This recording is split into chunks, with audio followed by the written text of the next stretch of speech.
Hi, my name's Olivia, and I am here to talk about anxiety.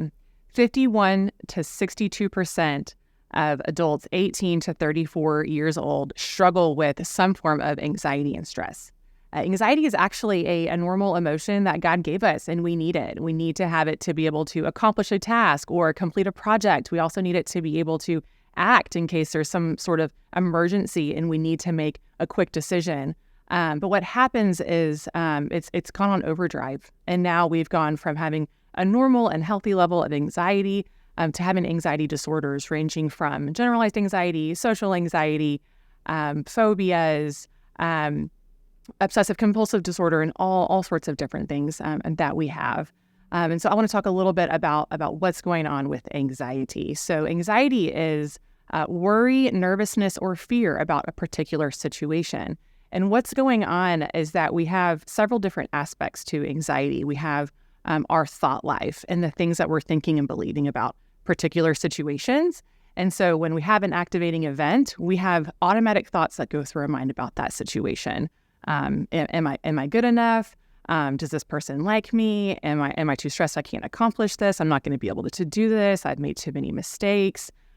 Or whatnot. And then we have a physiological response to the things that we're thinking and believing. And so what happens there is whatever we're thinking and believing is a message is sent to the limbic system of our brain, the amygdala, and the amygdala sends a message to the hippocampus the hypothalamus saying, yep, that thing is scary. You need to be scared. And then the hypothalamus communicates with our nervous system that, yes, this thing is scary. And then our nervous system goes into what's called fight or flight mode, which you've probably learned in a psychology class before. And so when our nervous system goes into fight or flight mode with anxiety, when we're fearing things or when we're stressed about things, we have a physiological response. So we have increased heart rate, increased blood pressure, sweating, shaking. You have headaches, stomach aches. You feel sick. You might feel exhausted, and so many more things that affect our nervous system and our body when we are feeling anxious. And then what happens is then we have a third aspect to anxiety, which is the behavioral response. And so when you're thinking and believing something really negatively and you're fearing things with anxiety, and then you have this physiological response with your nervous system that I just described, then you have a behavioral response. And so for people who don't know how to cope with anxiety, what happens is they end up engaging in impulsive and risky behaviors. You might see more addiction. You might see more people struggling in their relationships. You might see anger and a variety of different things. And so what happens when we are in that fight or flight mode and we're really stressed and we're really anxious is our prefrontal cortex is shut down. And our prefrontal cortex is what helps us make thoughtful, rational decisions.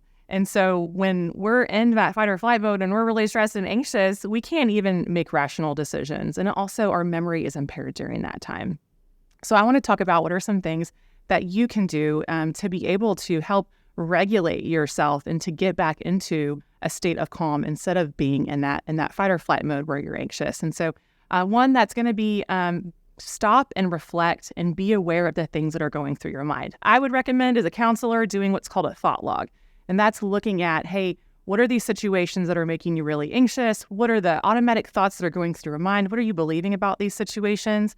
And then being able to look at how am I responding? And then what we do is we create new, rational, realistic things that you should be thinking and believing about those situations. Because when we're anxious, we are believing things that are untrue, we are believing lies, or we're just believing things that are exaggerated or unrealistic. And so we need to be able to take God's truth and apply them to these situations about who he says that we are or what the truth is about this situation. So that's one thing that can help.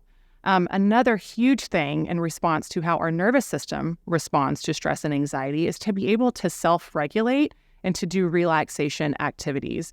And so that's going to be like deep breathing activities, visualization activities are a couple of examples.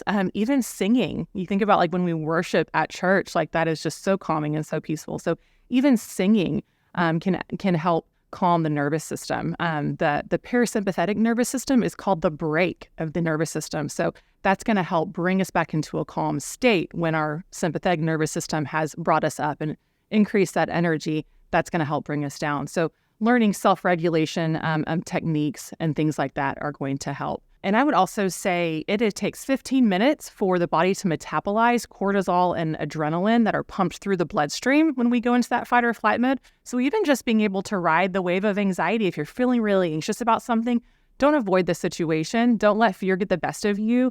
God makes us brave and he makes us courageous. And so we can ride the wave and wait 15 minutes sometimes to just sit through an anxious experience or something that we fear, as long as it's not dangerous or abusive, I might say. We're talking about uncomfortable situations here. We're not talking about dangerous situations, but you can ride that wave, let those chemicals metabolize and realize that you're actually going to be okay and get through that. And also I think having a gratitude journal. I mean, when we are anxious, we are self-focused and we focus on the problem. And so being able to have a gratitude journal and just reflect with the Lord, like, what do I have? What things are going well? What are my gifts and my strengths if I'm experiencing shame with my anxiety? What am I grateful for? That's going to help, again, shift the perspective that we have. Anxiety wants us to have a negative perspective about things. And really, there's just so many great things that God is doing that we can't focus on that can change. So thank you for letting me share a little bit about anxiety. I hope you enjoyed the presentation.